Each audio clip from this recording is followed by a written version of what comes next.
If I were to ask 100 home service providers where the best leads come from, most of them would say Google. More specifically, Google Maps. Why? Because when people are searching on Google Maps, they're ready to spend money.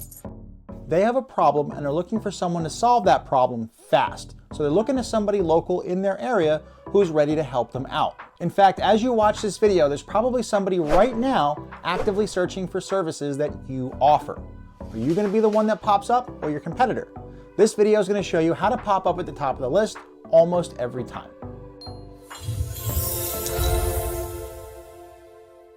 Hey, welcome back to the video. My name is Dom and I've been in digital marketing for almost 10 years, specializing in website copy, video creation, and marketing automation, which is just a fancy way of saying all of those automated emails and messages and reminders that you go and send your customer. Now, when it comes to Google Maps, there's a couple of basic things you need to do to make sure you're listed on the map, but then one big thing you need to do consistently so that you're the one that pops up when your ideal customer is searching for your type of service. Let's go through each one individually.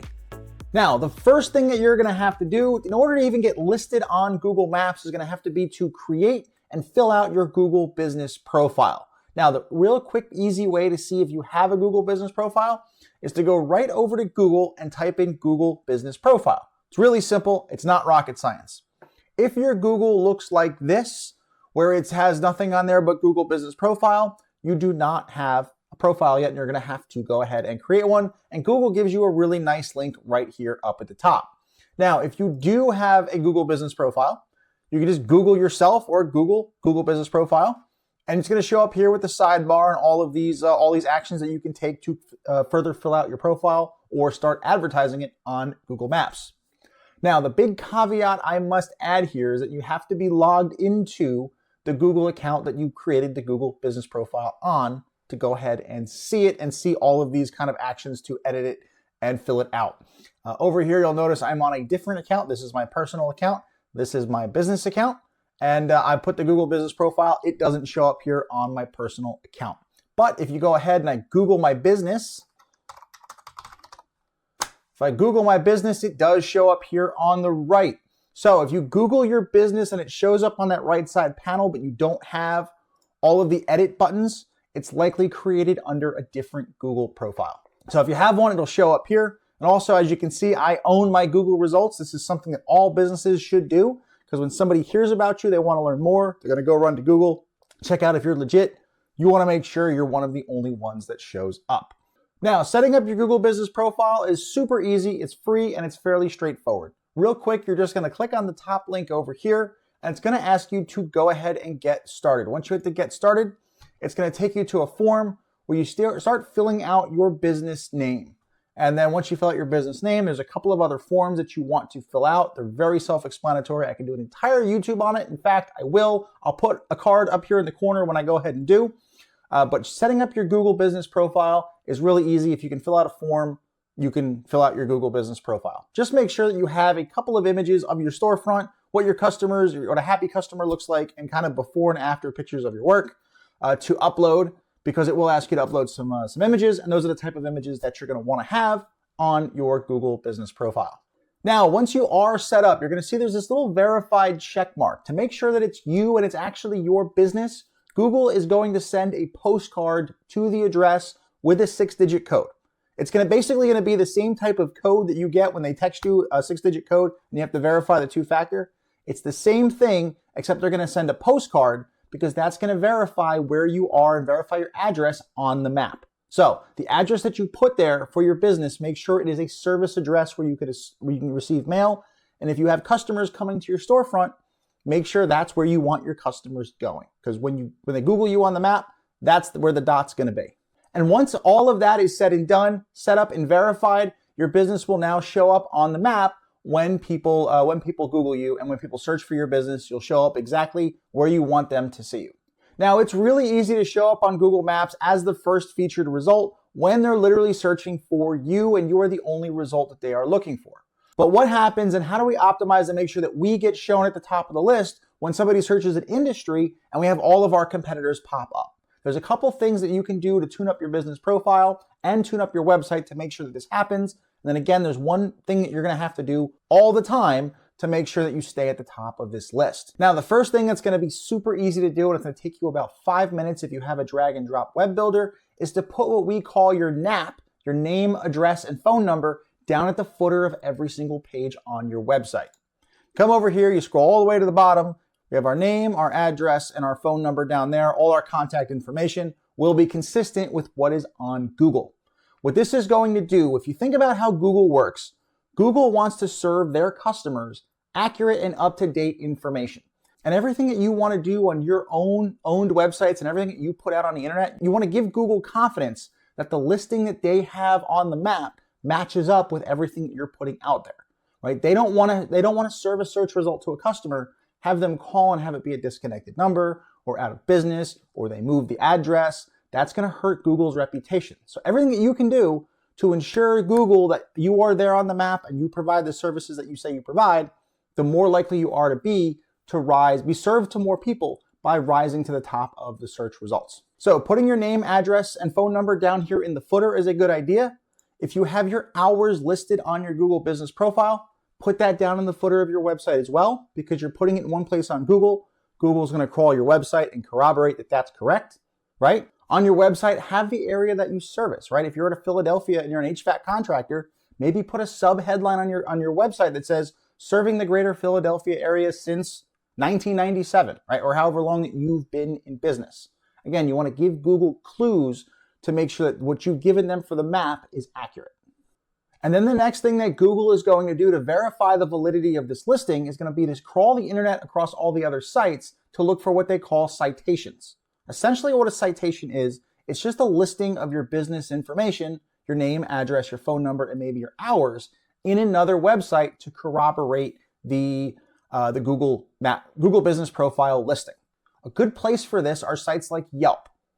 Okay, you've got Yelp, you've got Angie, you might have Nextdoor. There's a bunch of other kind of local business listings and directories. You want to make sure that you try to get listed on as many of those as possible, because those are all going to feed that information back to Google and give Google more confidence in that particular listing.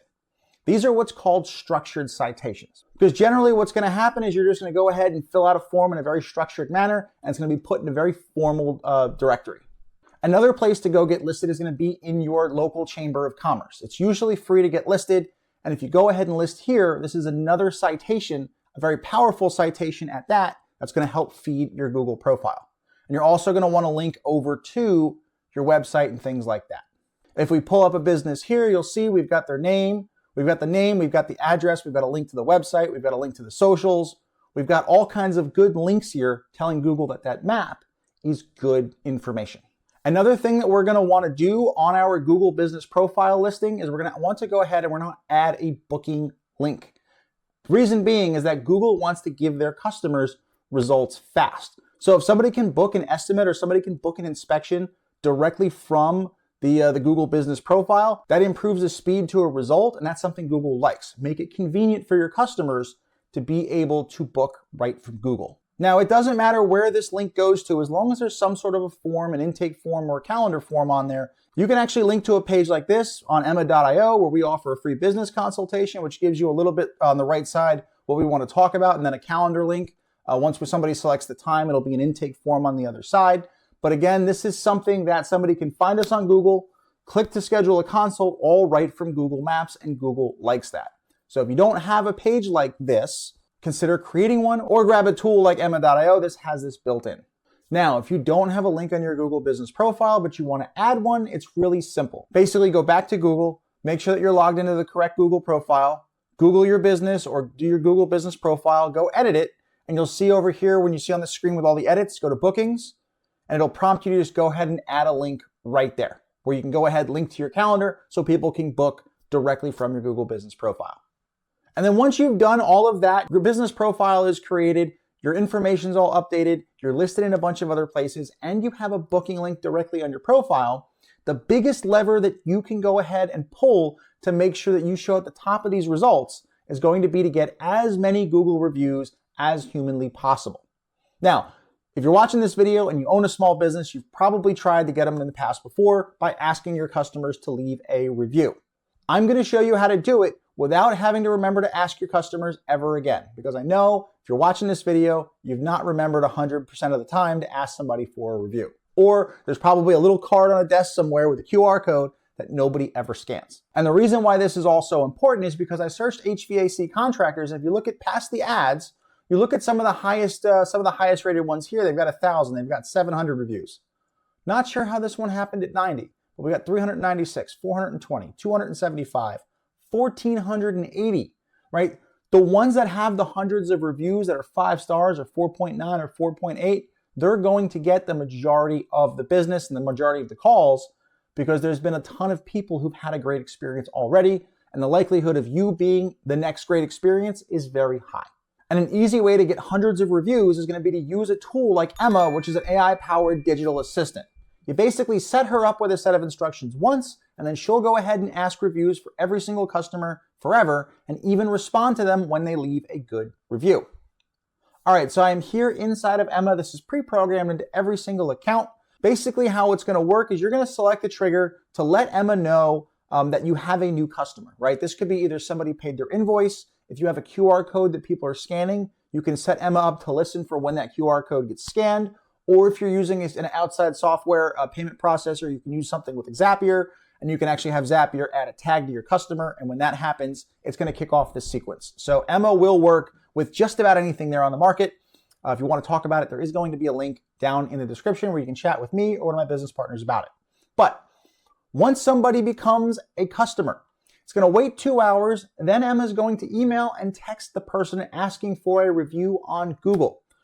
She's going to ask them how their experience was and offer them an incentive, if you want, to give a review. Now, if that person does not give a review, Emma's going to wait 3 days and then ask them again. Because a lot of people, they might be busy. They're probably really ecstatic. They probably have a lot of other things going on. They might miss or forget about that first request. So Emma's going to give them, again, a second gentle nudge 3 days later, and a lot of times you'll pick up the review on that second request. Now, this doesn't necessarily have to happen on only new customers. If you have a customer base, but you don't have a lot of customer reviews, you can set Emma up to go to all your past customers and ask them to leave reviews after the fact, so you can get that number and get a good initial boost. Basically, you take all your customers on a list, you feed them into this automation, and she will ask everybody all at the same time, completely hands off from you. Now, once that happens, you're going to have a steady stream of reviews coming in. Another thing that Google likes to see, though, is going to be responses to all of these reviews, right? They like to see an engaged owner. It shows that the business is active, the business is currently serving customers, and they're a real person. Again, showing that they're real, showing that it's accurate, it's going to show it to more people, aka show higher in search. And you're going to see response from the owner, response from the owner, response from the owner. You want to basically respond to every single review, but if you're getting hundreds of reviews, that's a lot of time. So instead, what we're going to do is we use a tool like Emma, which will use AI to read the response and then respond to it for you. Turn the auto responses on. You basically can set a filter. Generally, for me, I don't want AI responding to a bad review. I only want them 4 stars and above if they had a great experience. Go ahead, say thanks for the review, give them something, give them engagement, let AI handle it if you want. If you want to turn it off and manually reply, you have that option as well. Now, if you get a bad review, sometimes small businesses don't see the bad review for a couple of days or until another customer says something. With Emma, what we can do is we can actually get ahead of the curve and respond promptly to nip it in the bud, so to speak. Now, when a review is received, Emma can actually look at the review, see if it's bad, and nip it in the bud, or see if it's good, and then send a quick response from you, just thanking the person for a review. So, when the review is received, she integrates right into your Google Business profile, and she can determine whether or not the review rating is good or bad. Now, for me personally, anything less than 3 stars, I'm going to want to reach out and see, hey, what went wrong? Why'd you give me a 1 star? Why did you give me a 2-star review? What can I do to make it right? Right? And then if it's something over 3 stars, I'm just grateful to get the review. So I would go ahead, if it's above 3 stars, it's basically just going to say, hey, I saw that you recently left a review. Thank you very much. And keep doing what you're doing. We'd love to keep serving you. If it's less than 3 stars and it's a bad review, Emma will actually send you, the business owner, a notification that says, hey, such and such left a bad review. Go reach out ASAP, see what you can do to make it right. Because you have an unhappy customer, she'll identify that for you in the meantime. That way you can go, one, respond to the review publicly on Google, but also respond privately as well and make whatever that situation is correct. And then once you can up your quantity, your quality, and your activity on your reviews, you will have a completely tuned up Google business profile that ranks at the top of organic search when your customers are looking for your services. Hey, if you've enjoyed the video and you want to set up a quick chat with me or one of my business partners about growing your home service business, I've left the link down in the description below. And I've also put some videos in the corners here for you to learn about more ways of growing your home service business. I'll see you in one of the videos.